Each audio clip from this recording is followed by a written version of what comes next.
Hello, everyone. Welcome to another episode of Health and wellness is key. A Mission for You to be the very best version. I think health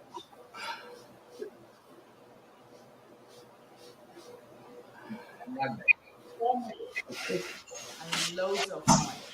And And now, now, enjoy enjoy the the show. show. Welcome everyone. Welcome to another episode of Health and Wellness 360 with TFal Chi today. Thank you for being on our show today. Always excited to have you. And we couldn't do this show without you. You are now part of the TFal Chi family. So please let us know wherever you're dialing in from, whatever part of the world, just type it in there. Tell us where you're tuning in from. Thank you for being on the show today. And I am Chi, and I'm a healthcare director. My focus is mental health, nutrition, and fitness. And I'm here with my beautiful wife today. TFal. I am an infectious disease physician, board certified infectious disease physician, a wellness coach, an author, and someone who's been in practice for almost 3 decades. I am super excited to be here today talking about a topic today. And our mission at TFal and Chi is to empower you to be the healthiest version of yourself. And this is what we do and why we do that. It's all about you. That's right. And why do we do what we do? We like to remind all of you out there why we do what we do. Chronic diseases, obesity, high blood pressure, asthma, complex cancers, ravaging communities of color completely. And why we do what we do is to be able to make a difference, to be able to fight back and make a dent and change the trajectory of all these chronic diseases. For example, African Americans from the age of 18 to 49, before they actually turn 50, are twice as likely to die of heart disease. African Americans from the age of 34 to 65 are 50% more likely to have high blood pressure than their white counterparts. This is a huge, huge issue. And across the board, at all chronic diseases, we seem to be, African Americans and people of color seem to be impacted a lot more and a lot worse than other cultures out there. Yes, and we will not stop. No. We need you to be part of our mission. We've talked about why we do what we do, to help educate, inform, be part of our movement, share our message, let other people know. When you hear tools and tips, we use them, put them into action, and follow us. Follow us on social media, buy our merch, wear it proudly, tag us, a part of the movement, invite us to speak at your faith-based organizations, schools, churches, wherever we can make a difference, because it's really important for us to empower you to be the healthiest version of yourself.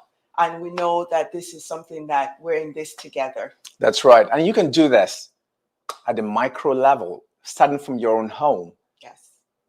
Learning and teaching each other how to eat better, how to exercise, how to, bring people who actually support your vision and your wellness together.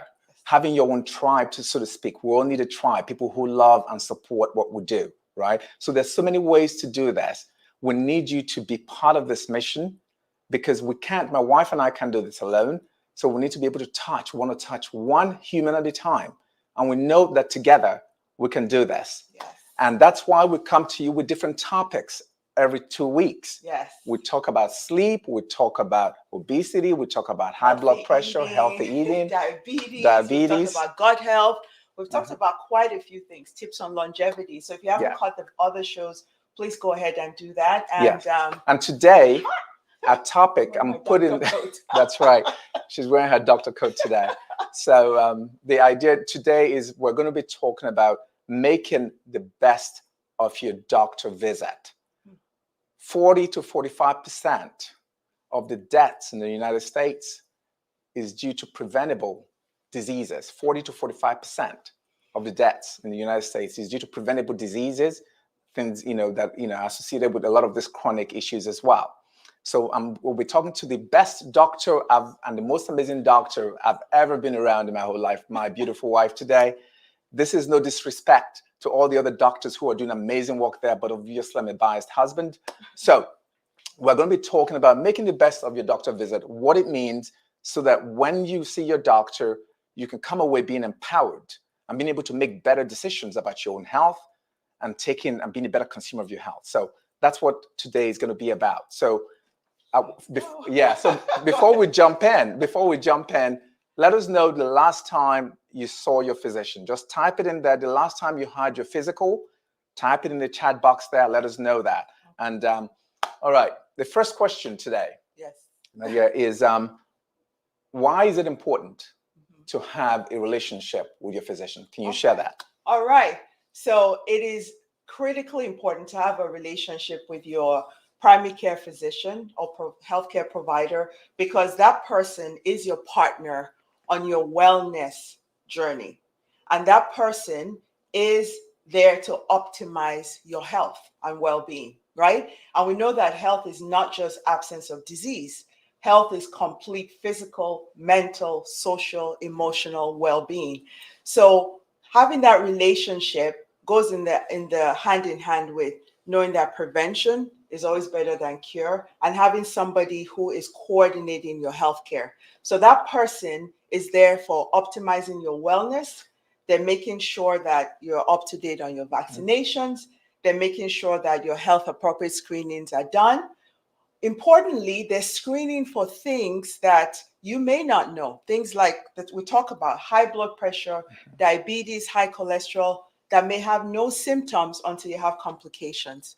They're also asking you about your social history so they can make important decisions and counsel you on lifestyle and movement and your nutrition. They also get into your family history to know if you need to be screened for certain diseases earlier because of your family history. And more importantly, they're coordinating all the things. So even if you're seeing a specialist, if you're seeing other providers, that healthcare provider is that person who knows all that's going on, coordinating your medications, your lifestyle, your screening, and making sure that happens. And like with every relationship, trust and communication is so key. It's amazing. First of all, before I go back to my wife, I just want to say thank you to all those plug-in and the last time you saw your physician. The question was, when was the last time you saw your physician? And you guys have been amazing. Our viewers have been amazing today. I've seen 2 weeks. I've been 3 months. I've seen June. Thank you so much. This is awesome. It just tells us you are making informed decisions. You're becoming better consumers of your health, and you're taking your power back. You're taking your power back. That's how you do it. Thank you for doing that. Now, I wanted to ask you, honey, in terms of, you talked about social familial history. Can you dig in a little bit more why it's important to share with our physicians our social and familial history when we see them? Can you dig in just a little bit into that? That is really important. And just to broaden the scope of your healthcare provider, we also have a lot of advanced practice practitioners who are prescribers and who are taking care of people. So in terms of your physician, we also have physician assistants and associates and nurse practitioners who are licensed providers, who are healthcare providers in terms of primary care physicians. So it's important because that social history. So when sometimes people say, why are the doctors asking me, do I smoke, do I drink, do I do medications, all of that? Because that's important to be able to counsel, to be able to talk about harm. We talk about harm reduction, be able to educate you about the importance of not smoking or quitting smoking and assisting you in that, because we can tie it to heart disease and lung disease. The importance of your social history with alcohol and substance use, screening for liver disease, things like that. Counseling people, if we knew about their family history of, say, cancer at a certain age, while the screening for cancer in the general population could be, say, 50 years for colon cancer, or 45, or mammogram at 40, if you have a family history of breast cancer, your screening starts earlier. If you have a family history of colon cancer, your screening starts earlier. So when we ask those questions, sometimes it seems like, I just came in, I feel fine. Why are they asking me all these questions? It's because those things allow us, in terms of screening that may need to be done earlier, in terms of harm reduction and messaging we can give that allows us. Let's stop there for a moment. So we know that there, times that you have to that are required, standards when you see a doctor, right? Mhm. But the idea is that if you have a history, Mhm. when you share that with your physician, your timing may be different from this standard that is set Correct. out, right? That's why we asked So that. that's Yeah. why the question is so important. So so you don't, because if you have a history, you don't have to wait. You have to, work with your physician, hand in glove, to understand the times that you need to be there to be seen.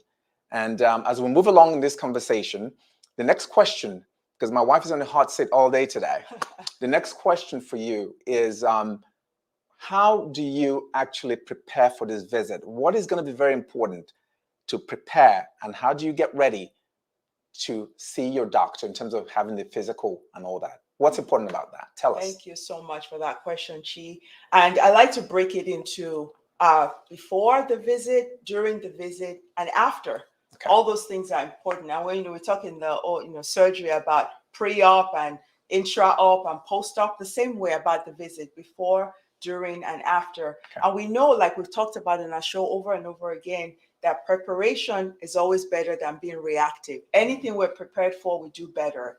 We think about when we go to the grocery store, if you don't have a list, you go in there, you're rummaging around, you get out, you forgot what your critical part is. So being prepared is important. So before the visit, it's important to very basic things like figuring out where is the office, do they have parking, how long do I have to be there before, are there going to be forms I need to fill out before, have I checked with have my insurance card, have my ID, important. If I'm on any medications, write it down, take photos of it on your phone so you know what you're on. If you have been seeing somebody else before, trying to get your medical records with you before you go in there, and making sure that you have a list of questions already. Good. If there are ailments, if there are things that concerns you have them written. Because the unfortunate part is that with the demands with healthcare and the time, we have less time. When I started practice, we had 45 minutes to an hour with new patients. That time is shorter. So you, as the person coming in, have to have your list ready with your symptoms that you're worried about, questions that you have, and have your medications and all that. That's before you even hit the room. And another big thing there, thank you for sharing that, Jerry. Another big thing there is that even what you eat, you have to be able to share with your physician the kinds of foods you eat at home. So the physician understands, your doctor, if it's congruent with the medications you're taking and the symptoms you're presenting with, all right? So if you are dealing with issues of pre-diabetes, then obviously you need to let the physician know the amount of carbohydrates, the amount of pasta or rice that you're ingesting at home. So things like that are super important so that your health is optimized each time you walk out of the doctor's office, right? So, and go ahead, honey. Yeah, and that leads us, that was perfect because it leads us into what happens now when you're in. So those were the things you prepare before you go in. So when you're in there, right from even when you walk in, they do your vital signs. How many of us have been you get on the scale, they do your vital signs, and nobody says anything to ask, what is my weight today? How did it compare to the last time? If you've been in that office before, when they check your blood pressure before you see the doctor, what was it? What is the normal? Remember, we talked about the normal is. So you know those numbers. So ask questions along the way.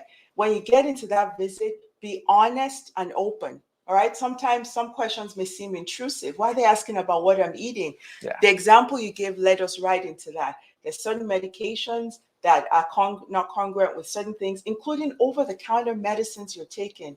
It's important to be honest about what it is you're eating, because that may be important. So really asking questions.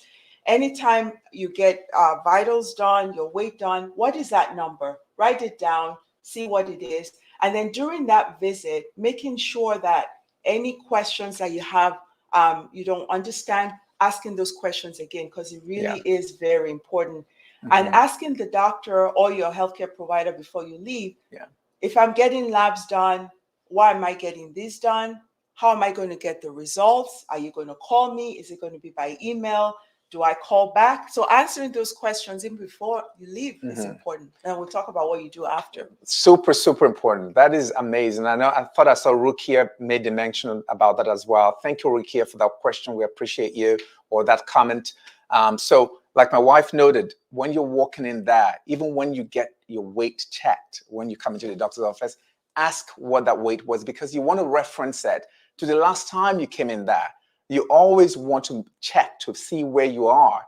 When your blood pressure is taken, ask what was the number, because you always want to know how you're doing along the continuum, if you're getting better or if things are getting worse. The doctor is there to guide you along the way. But when you're in that office, it's about you and you taking your health and in your hands, asking questions that are pertinent. Don't ever feel like you need to be rushed out. Ask questions, and ask more. And this is what we would like a visit to be, right? You want you as a person there. It's your health, right? Your health is your wealth. This is about you, because no matter what we do in the office as your primary care physician and things like that, it's important to know that if we're not in alignment and partnership about what the plan is, it's less likely to succeed, just like in any relationship, right? Sure. Being clear about the plan. So if you have a question that you could have asked and you didn't, about, is this going to give me a side effect? What do I need to do? And then you're trying to figure it out after the visit, it's less likely to succeed. Even with people with, let's say, diabetes, you see your doctor 4 times a year, maybe to get your A1C and things like that. That means that even if you had an hour visit, it means for 4 hours in that year, you were in the doctor's office. Yeah. The rest of the time, you're managing it. You're keeping up with your nutrition, you're walking, you're checking your blood sugar. So you have to understand that whatever the plan is, you understand it, you're in alignment with it, because you're going to be doing the work. You're the one who's doing the work outside of the doctor's office. Most of your care is outside of the office. Sure. And then the post part of preparing for the visit is what happens after the visit. Making sure if you have prescriptions, you pick up your medications, you understand, you've discussed what are the possible side effects, why do I need this medication? You've put in the book, when is my next appointment? So you're not forgetting. Sure. You've done all those things, and you've figured out how to discuss your blood work results. So as we go through these conversations today, if you have any questions, be sure to pop them in there.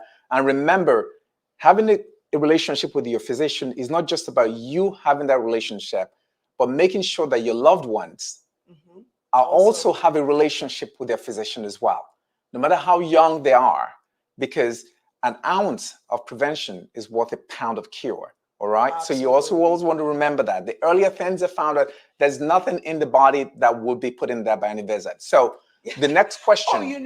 Sorry, before you go into that one, because something you brought up, no matter how young, somehow when our kids are when they're young, we take them to their pediatrician appointments, and we love those wellness checks. Everything's good. It's simple. We make sure they're vaccinated. We want to check their height and their weight. And then somehow we become adults and we stop going unless there's something wrong.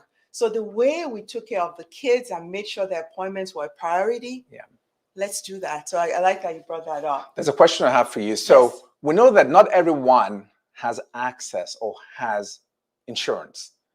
And how can we just real quickly, high level, we want to make sure that those who don't have access and who don't have, the means to have insurance in place, can you just share that quickly before we go on to the next question? Yes, and so that's unfortunate, because we believe obviously that healthcare is a fundamental human right, and there's a lot of progress that's been made to try and eliminate some of these gaps, but we do know there are access issues. So in terms of a broad question, it's hard to answer because there are different resources in different jurisdictions, different states, different parts of the world. But the main thing is that most states or cities will have a safety net system. So like where we are in Chicago is the Cook County Health System, which is a public hospital. So there's usually a safety net placed in every system for people who are uninsured or people who are new to the country who have no insurance or underinsured. So it's important to sometimes you have to do a little bit of digging to figure out where the free clinics, where I can get screening.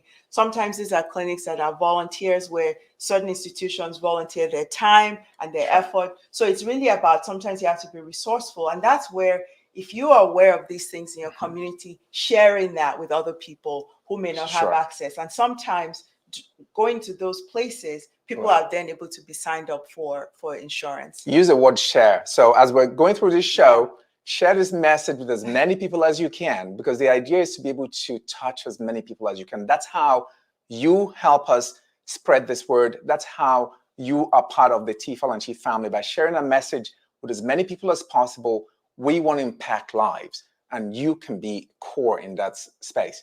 My next question here from my wife is in terms of why don't people see physicians? Sometimes we're afraid to go in, and in this space, men are actually a little worse than Yes, women they are. They In terms of sometimes we wait until things fall off before we go see a physician. But can you share why that's the case? Because first of all, we've seen a lot of us in practice that, especially, if men have somebody else in their life, they're the ones usually driving them in. They don't want to kind of come in. So why don't people go? Some of it has to do with the way we've kind of flipped healthcare. And it's always now about disease management. We've always thought of it now like when I'm hurting or when something's off, then I'll go see the doctor. We need to kind of reorient and talk about prevention and wellness checks and optimizing our health and picking up diseases that we may not know. High blood pressure, diabetes can be silent for a long time until people come into complication. So really thinking about it that, what's the best case scenario is that I had a 30-minute visit. The doctor said everything was fine. That's good. So why don't people go? And I'll tell you kind of some top 5 things and why I can debunk them quickly. One is I don't have time. Second is I'm scared. I'm anxious. I don't want them to find something that's not there. Third is people had a bad experience, right? Or and they don't want to go anymore. Or fourth is somebody they know had a bad experience. They don't want to go. Or it's like, and then obviously there's some people who don't even know how to access or things like that. So in terms of time, we just say make that time, because you know what? If you make that time, even if you have to reschedule, make that time, because the time for a regular visit where everything's fine is going to be shorter than if you now had something much later. You have more time, diagnostics. Second is, I'm scared. Well, again, you don't want to avoid finding out something that's there. If it's time, you find it and you pick it up. We know when we pick up cancers earlier by screening, when we pick up diabetes at pre-diabetes, when we pick up high blood pressure before it's severe, we have better outcomes than coming in with a stroke or a metastatic cancer. So that's really important. The third one about bad experience. We have about 7 minutes. Bad experience is, figure out what that is. Have that discussion with your healthcare provider, figure out, was it a timing issue and all that, can resolve it, or if you need to find another primary care, because you need to keep your health as a priority. Somebody else's bad experience is not yours. Don't use that as a reason not to go in. And the fifth thing is always trying to figure out that it's a wellness type mindset, and earlier diagnosis is really important than something. I know a wellness check is important. Yes, so thank you, Rukia. Rukia, thank you. You are on point again. We must change that perspective. And you can begin to actually, like we talked about, start within your own home. Begin to change the way you think about exercise, what you eat and put in your body. If you look around your communities, you can see that chronic diseases are ravaging our communities, especially communities of color. We have to come back and take our health back in our hands, and we need all of you in that fight, starting from your family. I love what Rukia put there about self-love, making that time. Right. Because when you're healthy, you're healthy not just for yourself, for the people you love. So when you make that time and you do something and take care of it, or you get counseling, I can't tell how many people come in and just routine blood work shows that they have some liver enzyme stuff, and that's their stuff to get on a healthy lifestyle, lose the weight, quit drinking. They had no idea that they had liver disease until they got blood work done. So it's important, and talking to people about when was the last time you saw your doctor or your healthcare provider. Let's normalize that stuff. That's it. Instead of just emergency use all the time. Exactly. Because we're always let's normalize it. Yeah. Normalize it. Talk to your family, talk to your friends, talk to your loved ones. What's my blood pressure? This is how you show love to people, by making sure they're healthy and you are okay with sharing that, and they can share that with you as well. Yeah, these numbers. Health is wealth. Health is wealth. Without our health, we have nothing. We have nothing. We can't be productive. We can't, our mental health will be off. There's so many things that all come together that we have to understand. So your health is the most important piece of your being. Your body is a temple. Treat it as such. And we're now going to go to our next segment. Time flies here through so quickly. We're going to go to our Make It Make Sense segment. So our Make It Make Sense segment today is about annual physicals. Okay. So let's do that. All right. So it's an easy one. So I think it's how often do you need to get your physical? Well, talk about annual physical, and especially the older people get, the more important it is. So that is the floor, or what we call the base, because that is a wellness check. Everything's good. If you already have chronic medical conditions, of which 6 out of 10 Americans have chronic diseases and 4 have 2 or more chronic diseases, you may need to see your doctor more often, sometimes 2 to 3 to 4 times a year. Sometimes it seems a bit more because you're getting blood work. Sometimes as you're starting new medications and titrating up, you need to come more often. But every time you're on prescription medications, you need to be seen more often, because not just treating what we're treating, but also monitoring your liver and kidneys to make sure that the medicines are safe. So at minimum once a year, schedule it, make it your birthday month so you can remember, make it your anniversary month, make it the first month of the year. Choose a time and make it so that it becomes routine. And then depending on what other medical issues you may have, it may be more often. You may need to come in 2 to 3 to 4 times a year. But that's important with that annual physical, because it identifies reasons why you're good for a year, or you may need to come back in 3 months. And just to real quickly, in terms of annual physicals, right? So we know oftentimes we'll get biometrics at work. That is not your annual physical. And there are age and sex and gender appropriate testings that need to be done. That is not your physical either. So those things are broken down into different segments. And we're going to have a round 2 of this show on screenings and what does it mean, medication compliance, and so on and so forth. So that will be coming in the part 2 of this show. So we need to dig in a little bit deeper into that space as well. So our time is running out today. So remember, you can do this starting from your own home, starting from the people that you love. We work with individuals, we work with large groups, we do a lot of speaking engagements. So reach out to us. We can help on a macro level. You can do the micro piece if you can, but reach out to us. We can help. We need you in this fight. Chronic disease is ravaging our communities of color. This is why our mission continues to be critical. And we're going to be coming to you every other Saturday to share this. And there are a few things we want to share every time before we leave. So we want you to think about your purpose each time. So think about your purpose. So EMTS, eat well, move as much as you can, dance, garden, whatever you call exercise, move as much as you can. Think about your purpose, get enough sleep. Sleep that's restorative and is sufficient. And I know you have another to share. Yes, and those EMTS we've talked about on this show. If you haven't caught some of the earlier shows, please watch them.